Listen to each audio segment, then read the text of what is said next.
So yeah, Merriam-Webster dictionary said that defined meditation as a contemplative, possibly religious or spiritual practice.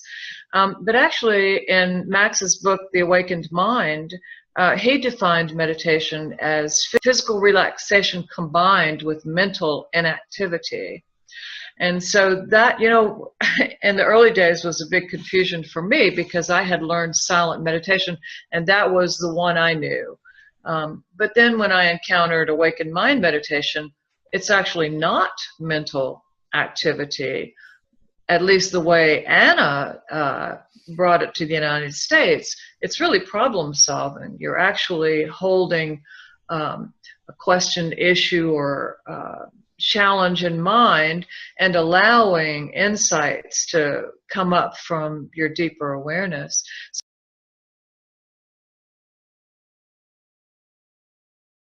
Of course, you know, everybody meditates when they're, you know, an infant and a young child in a very different way than an adult would. So when we say we've been meditating for 20 years or 40 years, we mean after a gap where we lost it from childhood, right?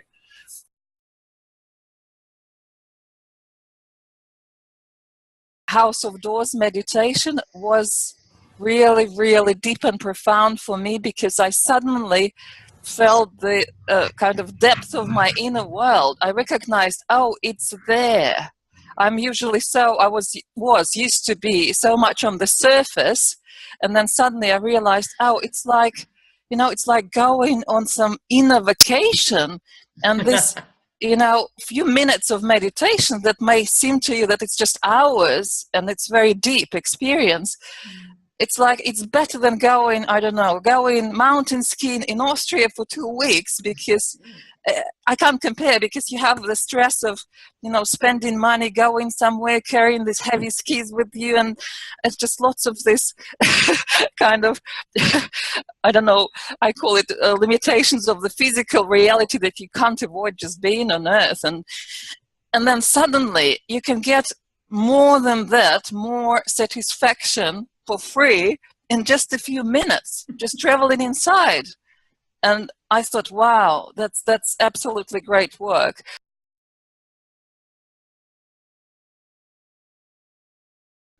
My very first meditation that I did was, you know, it was probably my best meditation, which is kind of ironic. You think like, you know, you continue to improve over time, but I feel like in some ways I'm trying to go back to that very first meditation.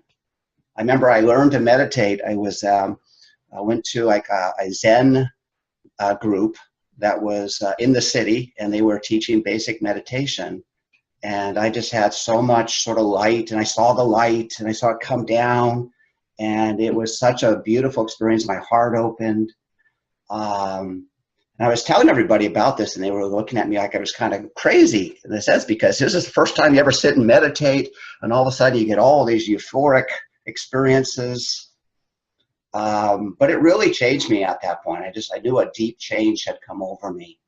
And it took a while, because I felt like I really sort of had to understand it.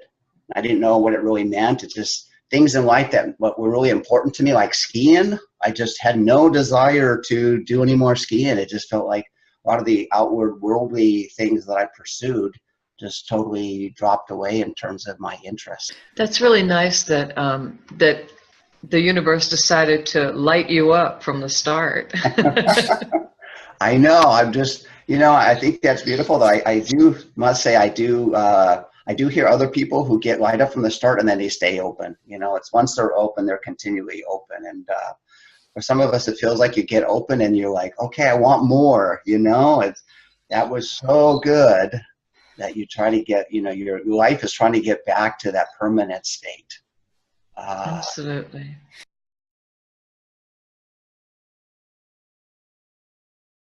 Yeah, I've practiced a lot of different things, and now it's simply the movement and the oceans of energy stuff. Basically, because I'm a mover. And I prefer movement forms to every other form of meditation I discovered over years of practice. You mean not sitting straight, not sitting still in a chair, but actually moving your body? Well, in Qigong, yes. And Oh. there are many different forms of Qigong, some of which I found quite boring because they're repetitive, and others the more flowing kind, and the medical Qigong practices I've just found excellent. Okay, and then so I know that Max taught some movement, but what was he teaching? Was he teaching movement or primarily sitting silent? He couldn't move really, but he encouraged everyone to dance, to do, I don't think there was any judo around, which was his thing. Aikido, Ki-Aikido we did. Yeah, Max encouraged movement because he himself was a great mover back in the day when he could. That's interesting. I don't think that shows up very much in his book. Now, of course, Anna was a dancer, and I know that she taught awakened mind meditation techniques to enhance the creativity of dancers. But I think most of us these days, partly because we're hooked up to the mind mirror, think of meditation as being a sitting practice, whether you're silent or whether you're doing an awakened mind meditation. But that's, and even Jim McRitchie, when he talked to us about Qigong, primarily we were not talking about the movement Qigong, but rather the mental movement of energy through the body. So this is a nice spin.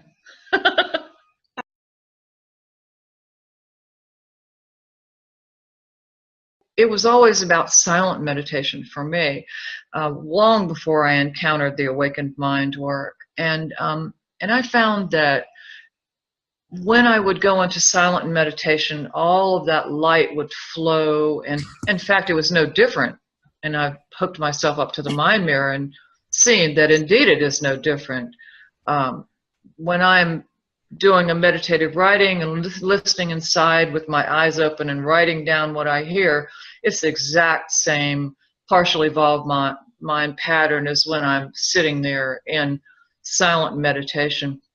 But my point being that Edgar Cayce said that you are spiritualized by meditation, and that's what I find. That is what moves our progression from high beta on, that there is an energy that flows during meditation. When you quiet your mind, when you center in your alpha theta, that this beautiful energy flows into and through you and ultimately out of you as healer, if that's your direction. And that it does evolve your brain waves. And that is the act of grace that moves you from the awakened mind to the evolved mind pattern. And I love what you said, Elizabeth, about you can move a narrative. So that would be what we're doing when we're doing the creative problem solving inside awakened mind meditation. And that certainly is evolutionary. And can be externalized, but I still believe that it's or at least from my experience, maybe it's not this way for everyone, but for me, it's been about going into silent meditation and just through love and gratitude, connecting with that force, that source, and feeling that joy that arises. That's been the real evolver for me. And I've also met my brainwaves from 2005 to date. And I don't really certainly I'll sit down and problem solve and do my meditative writings and directly seek answers and insights. But what I've seen has really evolved my consciousness, has been sitting in that silence, connecting with that source, that force, that light, and just loving it, and not even necessarily setting a goal or an intention for the meditation, but just being present, sitting in silence and being present and flowing with that. And I think you can do that, as you say, with movement. You can do it silently, sitting, silent meditation, but that the real evolver is that connection.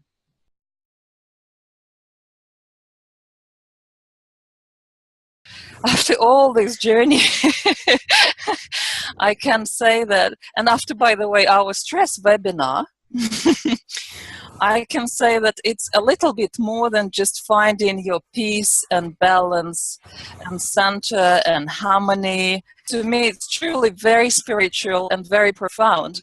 It's more like connecting to my true core, connecting to the source, connecting to the God, use any word you like, connecting to high powers, creative powers that lie there and, you know, govern all the creation. And it's something that I truly can highly recommend for everyone, because after stress webinar, I suddenly realized probably the degree of stress that you experience shows just the degree of disconnection from that source. It just shows how much you don't let in, you don't trust these creative powers that created you, and that's your stress. Because when you, for example, learn or watch a couple of videos about even through religious saints, you manage to find good non-promotional videos, you'll find that these people are truly there and they don't have fear. They may have even physical problems that they can't fully repair or fix, but they don't have fear, they don't have anxiety, they have full trust, they have this peace, they have full presence.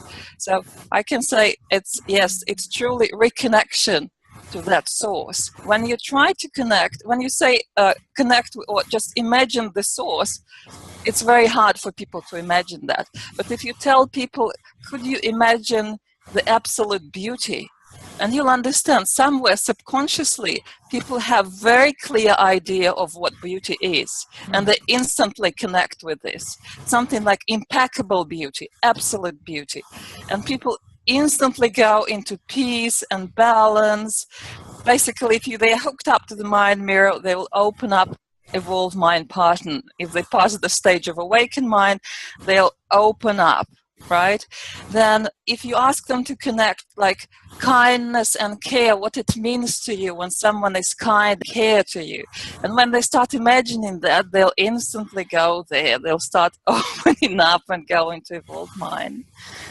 And then to others, it can also be just unlimited wisdom and, you know, dimension, like higher perspective. There is no time, there are no limits there. That's the place where everything is possible, and kind of connecting to that ultimate wisdom and knowledge where, you know, all the knowledge is, it's again opens them up. And then the last thing that is great to connect with, just my kind of attributes of the source, if you like, or the God, it's just to understand that behind all is very powerful creative life force. I define it, which is in constant motion, which is constantly changing, flowing. It's seeking expression. And it's bubbling with joy when it finds, you know, the way to express itself. So that's the final kind of key to me, to kind of let go of my little box, mind box, and the box of these obligations, expectations that creates all the worry and anxiety and makes me feel small and makes me feel, I don't know, not fully in my power, not fully present. Not fully trusting to what's going on, not fully open to my own, you know, creative abilities, just to my own joy of life. That's the way to get out. That's meditation for me. So thank you.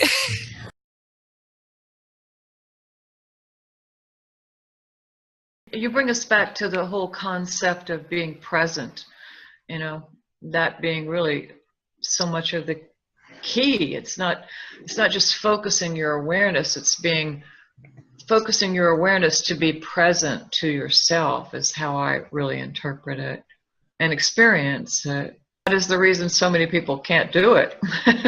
that's a quantum leap, isn't it, between the non-meditator and the meditator, is to catch hold of yourself and bring those runaway thoughts and that externalized focus into yourself, and to hold it, to stay there, to hold it, and not fall asleep.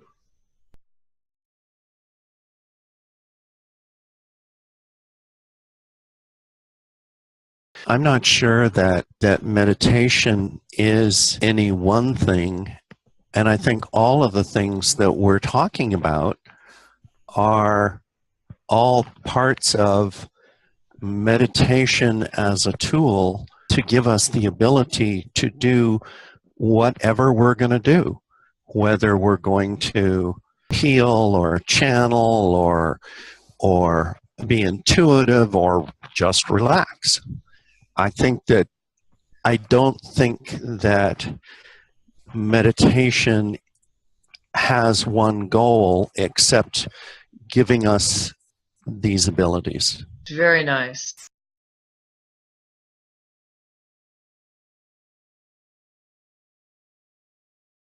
You know, I really believe that when you said that really meditation is the true pathway to evolution, right? That really change happens through the meditation, allowing the energy, whether it's coming down from the crown to the root or from the root to the crown, that's otherwise you're just feel like you're just, you know, you're adding knowledge, you're developing the ego. It's like, you know, it's like moving chairs on the Titanic.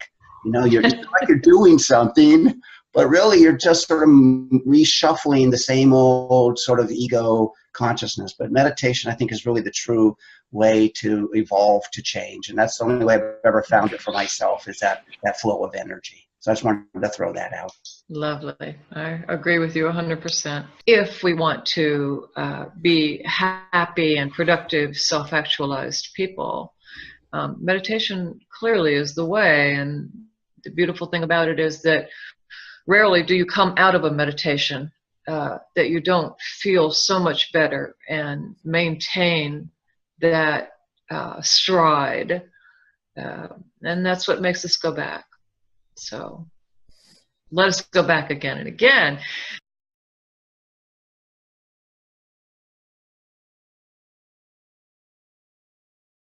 And I hope you get a chance to read the article that I wrote for this current issue of the Eureka Times newspaper.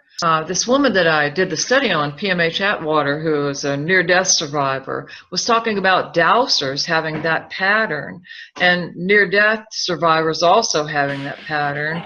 And then I had talked a lot with Oksana about the Taurus, and it's a fascinating study.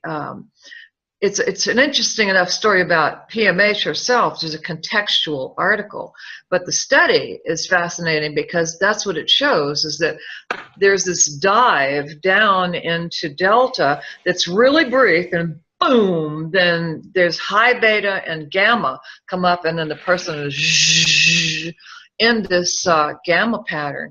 And it looks like, in relation to the Taurus, and in relation to the mind mirror, the dowser, and the NDE patterns, which are the same shape, big beta, gamma, a little bit of alpha, and then a ton of theta delta, is that it's a dynamic flow movement from the lowest to the highest frequencies, and that there's just this loop between the two, and that indeed people are moving from one, and this also happens at the moment of death, is that the same exact pattern shows up.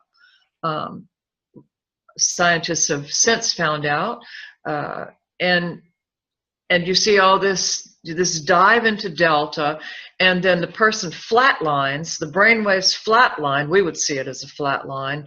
They see it as a flat line. And then there's this huge surge of gamma that lasts for up to 20 minutes after the person's deader than a doornail. I mean, they're transitioning from, looks like the bottom of the torus to the top of the torus, and just going through a tunnel into another dimension. And it's absolutely fascinating. I think, you know, seeing this on the mind mirror, you're seeing it on the mind mirror, my seeing it on the mind mirror. We all need to start looking for this, because I think we're talking about an interdimensional shift, especially if you see all of the categories in the brain and the mind mirror pattern as each a dimension. I mean, delta is a dimension of intuition, psychic, searching for something and processing it very deeply, and theta is a dimension of the subconscious mind and your memories and your essential being. And alpha is the dimension of the sensory awareness, inner and outer, and beta is your, I mean, these are all levels. These are dimensions of consciousness. They're literally dimensions. So the awakened mind puts all these dimensions together. But boy, when you go from that beginning of that spectrum of that stress across through focus awareness into that awakened mind, and then maybe you're going to go baby steps to your boom, your evolved mind pattern, there's another dimension past there. And there it's very much involving gamma and the very brainwave pattern you just talked about. The bottom line is that that's where people in these high frequencies are getting this information, and it looks like even healers who are producing this high amplitude delta, they're also triggering this gamma which rides on top. And even Richard Schuster, a Hawaiian psychiatrist who's running for years, he's been working on some studies with his clients, and he's seeing them increase their theta, and while they do the work of lucid dreaming, interpreting their dreams in their theta, their gamma increases. So there are some wonderfully connected, I mean, it's all connected, certainly, but the deeper you go, the higher you get, and the higher you go, the farther along that spectrum you move, because you move into that light and that awareness, that superconscious awareness, and then stuff starts to happen. You start getting messages, and you know things precognitively, and synchronicity increases. And it's a very fascinating spectrum. I would say that in this sense, the Merriam-Webster dictionary falls very far short of a good meditation definition.